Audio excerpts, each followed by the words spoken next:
تیر یو کال کې د زړو کیبلونو بدلون د ای بي سي کیبلونو ته د کابل برېښنا ریاست له مهمو لاسته راوړنو څخه ګڼل کیږي.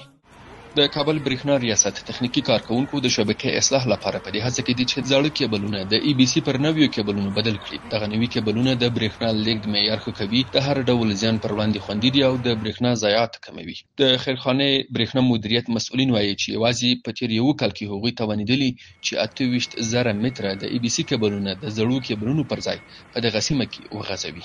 مدیریت برق خیرخانه در سال اخیر تقریبا در حدود 28,000 متر کیبل ای بی سی تمدید کرده که از ACSR یعنی لین هوایی به ای بی سی تعویض شده. له قلعه نجارانو سیمې څخه چې د خیرخانې برېښنا مدیریت برخه ده، اوس موږ د دهدانه سیمې ته روان یو چې د شپږم جکشن اړوند سیمه ده. د هوایي لاین په اړه مسؤلین وایي د دې لپاره چې د برېښنا پیریدونکو لپاره لا نورې اسانتیاوې هم رامنځته شي. په تیر یو کال کې یوازې په دهدانه سیمه کې کابو 1400 متره ای بي سي کیبلونه د زړو کیبلونو پر ځای غځول شوي دي. ای بي سي کیبلونه چې دي د ضایعات د برق برېښنا کېږي، سرقت مخنیوی کېږي، مشترکین ته په ښه اندازه برق یعنی برېښنا رسول کېږي. د کابل شپږم جکشن پیریدونکي وایي چې د زړو کیبلونو بدلون ای بي سي کیبلونو ته د شبکې منظموالي او برېښنا کیفیت لپاره ډیر مهم او ګټور دي. کیبلای سابق که بود برقای ما ضعیف بود، حال الحمدلله کیبلایی که نو تیر شده دیگه برقای ما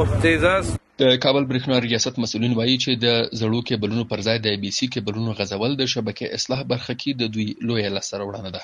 میخوایم شبکه‌ای که کهنه و فرسوده است سابقه تعویض به کیبل‌های بی سی بکنیم که ما بتانیم که امو لاین‌های فرسوده که سابق بوده و باعث قطع برق مشترکین ما میشه تعویض کنیم به لاین‌های کیبل بی سی که مطمئن‌تر و خوبتر است. د افغانستان برېښنا شرکت مسؤلین په ټول هیواد کې د برېښنا پیریدونکو لپاره د هر ډول خدماتونو وړاندې کولو ته ژمن دي، په ځانګړې توګه د شبکې اصلاح برخه کې.